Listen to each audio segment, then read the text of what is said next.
আমরা আজকে জানবো অ্যাসিড বেস ইন্ডিকেটরের থিওরি। তো অ্যাসিড ক্ষার নির্দেশক সাধারণত খুব দুর্বল জৈব অ্যাসিড অথবা খুব দুর্বল জৈব ক্ষার হয়। এই সকল দুর্বল অ্যাসিড অথবা দুর্বল ক্ষারগুলো দ্রবণে টটোমারিক অবস্থা হিসেবে থাকে এবং সেখানে একটি সাম্যাবস্থা বিরাজ করে। এই টটোমার দুটির মধ্যে একটি অআয়নিত অবস্থায় থাকলেও অপরটি আংশিকভাবে বিয়োজিত হয়। তাহলে দুটি টটোমার যদি আমরা ধরি H ln A H ln B, এক্ষেত্রে H ln A acid, H ln B base বা ক্ষার হিসেবে আমরা চিহ্নিত করছি। তাহলে এইচ লন বি আমরা বলেছিলাম যে আংশিকভাবে বিয়োজিত হয় এবং এইচ লন এ সম্পূর্ণভাবে অবিয়োজিত অবস্থায় থাকে দ্রবণে।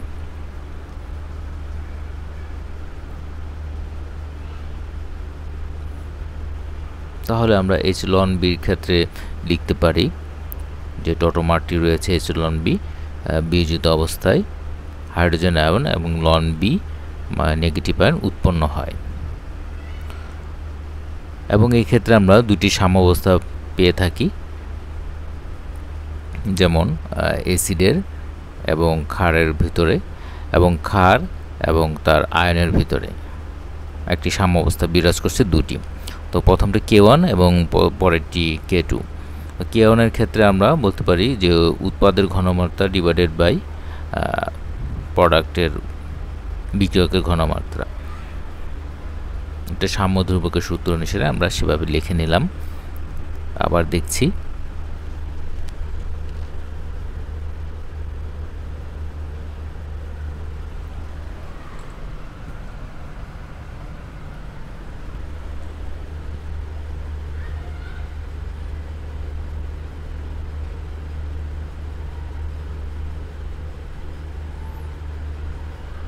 এখন আমরা নির্দেশক ধ্রুবক হিসেবে পাবো কে লন কে K1 এবং K2 এর মাঝখানে গুণন করে আমরা পাচ্ছি। তাহলে কাটাকাটি গেলে আমরা কি হিসাবটা পাই আবার দেখি।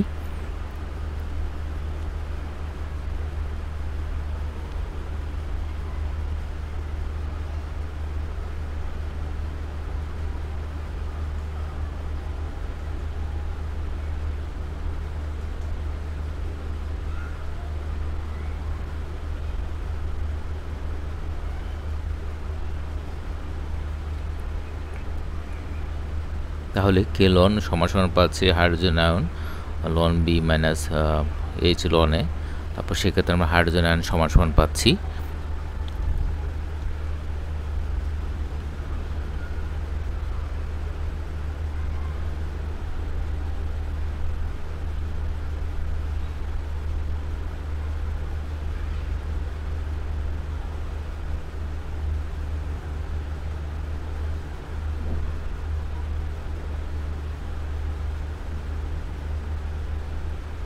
হাইড্রোজেনকে এক পাশে নিয়ে আসলাম, সেক্ষেত্রে আবার গুছিয়ে লিখছি আমরা উভয় পক্ষে মাইনাস লগ নিই। মাইনাস লগ নিলে তাহলে কি পাচ্ছি,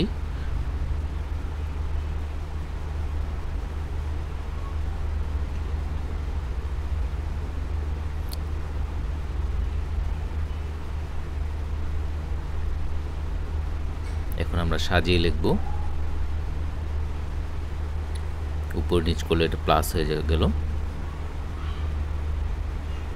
এখন minus log H1 H plus দিয়ে আমরা কি বুঝি, যে পিএইচ বলতে কি বুঝি, যে হাইড্রোজেন আয়নের ঋণাত্মক লগারিদম।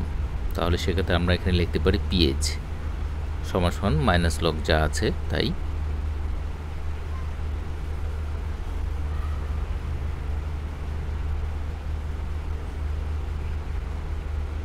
এখন এখানে লন বি এইচ লনের উপর ঘনমাত্রার উপর নির্ভর করবে, যেটা কোন দিকে মুভ করবে। যদি এদের অনুপাত 10 হয় তাহলে আমরা পাই পিএইচ এর মান,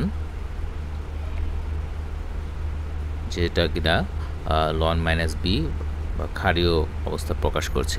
যখন এটা বেড়ে যাবে তখন আমরা বলতে পারবো যে এটা ক্ষারীয়, দ্রবণটা ক্ষারীয় অবস্থায় আছে। ঠিক অনুরূপভাবে আবার যদি আমরা আলোচনা করি একই জিনিস, সেক্ষেত্রে দুটার অনুপাত যদি 1/10 হয় তাহলে আমরা অন্য একটি চিত্র দেখতে পারবো।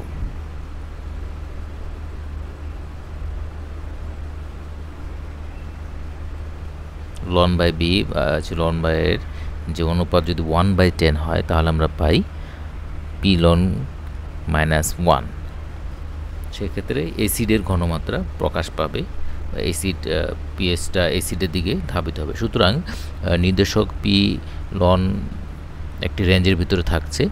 উদাহরণস্বরূপ আমরা বলতে পারি মিথাইল অরেঞ্জের ক্ষেত্রে কে লনের মান 3.7, সেক্ষেত্রে আমরা যদি এটার সাথে যোগ করি 2.7 এবং 4.7 এর ভিতরে থাকবে। ক্ষারীয় দ্রবণের ক্ষেত্রে দ্রবণের সর্বনিম্ন পিএইচ থাকে আমরা দেখতে পাচ্ছি, এবং অ্যাসিডীয় দ্রবণের ক্ষেত্রে